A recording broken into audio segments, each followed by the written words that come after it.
नमस्कार, आप देख रहे हैं अनुभवी आंखें न्यूज और मैं हूं आपके साथ संतोष गुप्ता। देश दुनिया की खबरें आपके सामने हम लेकर आए हैं, लेकिन खबरें शॉर्ट। कैब व एनआरसी को लेकर समूचे देश में बवाल मच रहा है। आपको बता दें कि बिहार के सहरसा में भी केंद्र सरकार के द्वारा एनआरसी और कैब बिल को लागू करने के विरोध में सहरसा में हजारों की संख्या में लोगों ने इसका विरोध करते हुए शहर के शंकर चौक, महावीर चौक, थाना चौक, पूरा बाजार, समाहरणालय गेट होते हुए स्टेडियम में जाकर धरना प्रदर्शन कर इसका विरोध किया। आपको बता दें कि इस दौरान सभी के हाथों में एक बैनर था जिस पर लिखा था, जब तक एनआरसी और सीएबी बिल वापस नहीं होगा तब तक विरोध प्रदर्शन जारी रहेगा।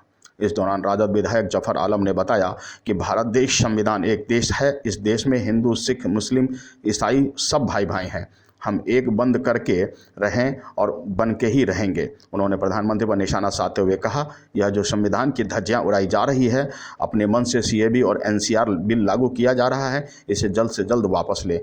आंदोलन जारी रहेगा और उग्र आंदोलन में यह तब्दील भी होगा। बता दें कि विरोध प्रदर्शन में सीपीआईएम और महागठबंधन के तमाम नेता भी मौजूद रहे और सबने एक साथ इसका विरोध किया।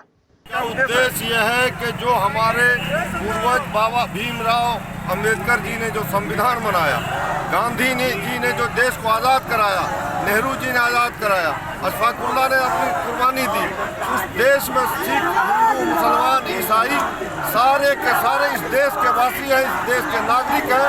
ये काला कानून जो है एनआरसी और कैब, इसको वापस ले। जब तक वापस नहीं लेगा हम लोगों की लड़ाई जारी रहेगी।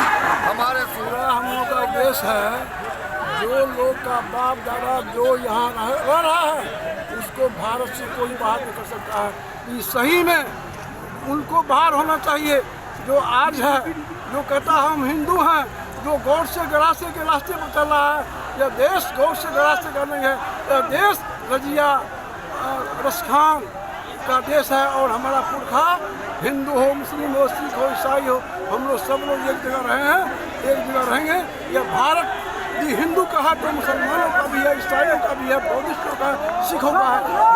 यह हिंदुस्तान मोदी के बाप का नहीं है। वो बतावे आज़ादी की लड़ाई में उसका कौन बाप जेल गया, कौन फांसी पर झूला। आज हम लोग का बाप दादा आज़ादी की लड़ाई लड़ा है, मुसलमानों का बाप दादा आज़ादी की लड़ाई लड़ा है, और अमित शाह और मोदी का बाप दादा उससे एलाइश कर लिया, हाथ मिला लिया।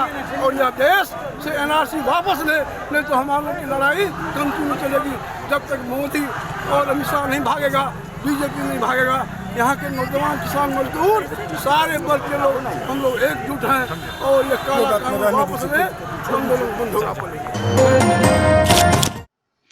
एनआरसी व कैब के विरोध में जमकर नारेबाजी अब लोग करने लगे हैं। आपको बता दें कि बिहार के कटिहार के अहमदाबाद प्रखंड में भी इसका विरोध जमकर देखने को मिला। सड़कों पर लोग उतर आए। एनआरसी वापस लो का नारा लगाते हुए लोगों में काफ़ी आक्रोश दिखा। अहमदाबाद वासियों की तरफ से 20,000 लोगों ने अपनी बात सरकार तक पहुंचाने की कोशिश की है। हर धर्म के लोग शामिल हुए, हिंदू, मुस्लिम, दलित, महादलित सब शामिल थे। सबकी एक ही मांग थी, एनआरसी और सीए बिल वापस लो। इसमें शामिल शेख सद्दाम शेख, मोहम्मद सरदार खान, तबरेज अंसारी, गुलाब रोशन, सैफ अंसारी, कटिहार से आरजेडी के वरिष्ठ नेता समरेंद्र कुणाल भी शामिल हुए और सबों ने एक स्वर में कहा कि एनआरसी व सीएए वापस होनी चाहिए। एनआरसी और कैब देश में हिंदू मुस्लिम के बीच फ्रैक्शन करने के लिए ये एक्ट लाया गया है। इसमें कोई फर्क नहीं पड़ने वाला है, इस देश पर कोई असर नहीं पड़ने वाला है। देश में के जो दो महारथी, देश के प्रधानमंत्री और गृह मंत्री का जो चाल चरित्र है, वो देश को पहले बताए ना कि देश के अंदर में आपने क्या कहा कि अफगानिस्तान, पाकिस्तान, बांग्लादेश में जो गैर मुस्लिम लोग हैं उनके साथ उत्पीड़न हो रहा है, उनको हम अपने देश में जो शरणार्थी बने हैं उनको नागरिकता देंगे और यहाँ पर घर बार देंगे, उनको रहने का व्यवस्था देंगे, उनको रोजगार देंगे। और दूसरी तरफ आप ही के देश में SC/ST एक्ट लगा कर आपने रखा। क्यों लगा? यहाँ अनुसूचित जाति, जनजाति, दलित समाज के लोगों पर उत्पीड़न होता है, यहाँ शोषण होता है, तब ना आपने लगाया है एक्ट। तो दुनिया कल दुनिया आपसे सवाल करेगी कि आप बताइए कि हिंदुस्तान में जो दलित, महादलित, आदिवासी लोग हैं उन पर जो शोषण होता है, तो भारत सरकार ने इतना मजबूत कठोर एक्ट क्यों बना के रखा है? जो गैर जमानती है तुरंत FIR हुआ नहीं कि जेल भेज दिए।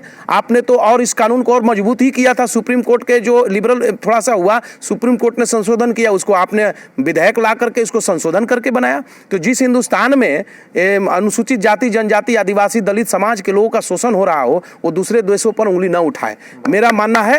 और ये भी कहना है कि आप इतना ही मजबूत देश के दुनिया, आपके तो लोग कहते हैं कि मोदी जी दुनिया के सबसे ताकतवर आदमी हैं, तो बांग्लादेश और पाकिस्तान, अफगानिस्तान पर दबाव बना करके वहाँ के हिंदुओं को सुरक्षित क्यों नहीं रख लेते हैं? वहीं पर रहे, जहाँ है वहीं रहे। आज़ादी के बाद जो हिंदू वहाँ गए वहीं रहे, जो मुसलमान यहाँ यही रहे। ये मामला होना चाहिए ना। इस तरह का माहौल का हम लोग विरोध करते हैं। आज अहमदाबाद में हम लोगों ने आकर के यहाँ विरोध प्रदर्शन में शामिल होकर के हम लोगों ने मजबूती दिया है, और देश को टूटने नहीं देंगे। ये सेकुलर राष्ट्र है, सेकुलर ही रहेगा। तुम्हारे कहने से धर्म के रास्ते पर नहीं चलने वाला है।